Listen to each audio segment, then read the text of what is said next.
ప్రతి వ్యక్తి తన జీవిత కాలంలో శని ప్రభావానికి గురవుతూ ఉంటారు.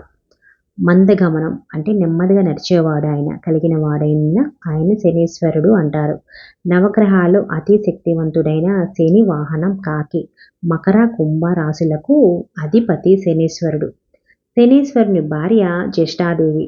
అయితే శని శ్రమకారకుడు అని కష్టపడితే ప్రభావం తక్కువగా చూపిస్తాడని అంటారు.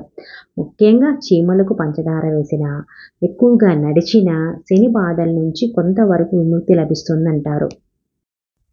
ఇంతకీ చీమలకు శనికి సంబంధం ఏంటి? గోచార రీత్యా శని మేషం నుండి మీన రాశి వరకు సంచరిస్తాడు. 12 రాశుల్లో సంచారం పూర్తి చేయటానికి మొత్తం 30 సంవత్సరాలు పడుతుంది ఆయనకి.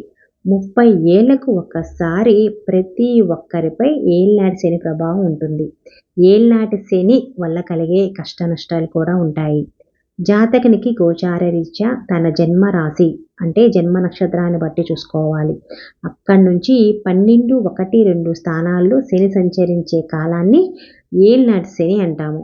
ఈ 3 రాశుల్లో మొత్తం 7.5 సంవత్సరాలు సంచరించడం వలన దీనిని మనము ఏళ్నాటి శని అని పిలుస్తాము. జన్మరాశికి 4, 8, 10 స్థానాల్లో శని సంచరిస్తున్నప్పుడు అర్ధాష్టమ, అష్టమ, దశమ శని సంచారం అంటారు. ఇవి కూడా దోషం కిందకే వస్తాయి.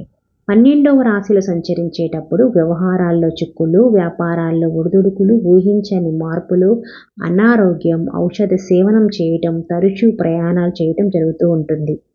జన్మరాశిలో సంచరిస్తున్నప్పుడు ఆరోగ్య భంగం, నీలాప నిందలు, భాగస్వాములతో గొడవలు, మనశ్శాంతి లోపించటము, ధన వ్యయము, రుణ బాధలు, వృత్తి వ్యాపారాల్లో చికాకులు, అడ్డంకులు, స్థానచలన సూచనలు ఎక్కువగా ఉంటాయి.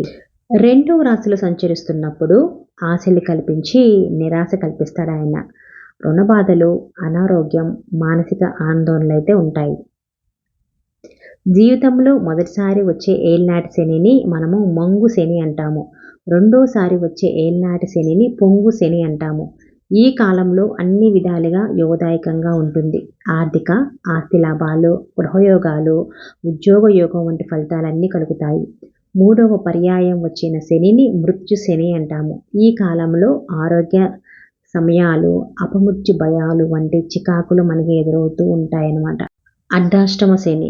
జన్మరాశి నుండి 4వ రాశిలో శని సంచరిస్తే అర్ధాష్టమ శని అంటాము. రాజకీయ, వ్యాపారాల్లో చిక్కులు, కుటుంబ సమస్యలు, అశాంతి, ఆకస్మిక బదిలీలు, వ్యాపారంలో, ఉద్యోగాల్లో మార్పులు వంటివి పెద్ద ఎత్తున ఉంటాయి. స్థానచలనం, స్థిరాస్తి సమస్యలు, వాహన ప్రమాదాలు, తల్లికి అనారోగ్యం కలుగుతూ ఉంటుంది అర్ధాష్టమ శని ఉన్నప్పుడు. అష్టమ శని.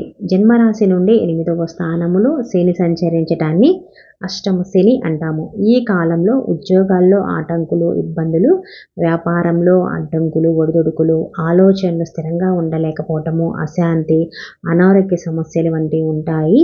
శత్రు బాధలు ఉంటాయి. ఊహించని నష్టాలు కూడా ఎదురవుతూ ఉంటాయి. దశమ శని. జన్మరాశి నుంచి 10వ స్థానంలో శని సంచరిస్తున్నప్పుడు కంటక శని అంటాము. దీనివల్ల మనకి కోర్టు కేసులు అవుతాయి, సాంఘికంగా గొడవలు ఉంటాయి, రాజకీయంగా అపవాదులు, నిందలు ఉంటాయి, అధికారులతో విభేదాలు ఉంటాయి, ఉద్యోగులకు ఆకస్మిక బదిలీలు ఉంటాయి. ఇలాంటివన్నీ ఉంటాయి. అయితే జాతక చక్రంలో శని మంచి స్థితిలో ఉన్నప్పుడు, గోచారంలో గురుబలం ఉన్నప్పుడు ఏళ్నాటి శని అంతగా మనల్ని బాధించదు. ఈ దోషాలు ఉన్నవారు శనికి తైలాభిషేకాలు, జపాదులు చేసుకోవాలి. శనికి తైలాభిషేకాలు, జపాలు చేసుకుంటే కొంత ఉపశమనం లభిస్తుంది. శని శ్రమకారకుడు, వాయుకారకుడు కాబట్టి రోజు వాకింగ్ చేయాలి. యోగా చేయటం, శ్రమకారక జీవులైన చీమలకు పంచదార కానీ, తేనె కానీ వేయటం వల్ల కూడా శని బాధల నుండి విముక్తి లభిస్తుంది మనకి. చీమలు ఐకమత్యానికి నిదర్శనం. ఒకే పుట్టలో కలిసి ఉండటమే కాదు, వాటి పని అవి సక్రమంగా చేసుకోవటంలో ఎంతో కష్టపడతాయి. అందుకే శ్రమైక జీవనాన్ని నిదర్శనమైన చీమలకు ఆహారం వేస్తే శని బాధ నుంచి కొంతవరకు ఉపశమనం లభిస్తుందని జ్యోతిష్యులు చెప్తున్నారు. ఇంకా శని బాధల నుంచి విముక్తి కలగటానికి శనిత్రయోదశి రోజు కానీ, శనివారాలు కానీ నవగ్రహాలలో శనికి తైలాభిషేకం చేసి అండాభిషేకం నువ్వుల నూనె పోసి ఒక బెల్లం ముక్క పెట్టి నమస్కారం చేసుకున్నా సరిపోతుంది.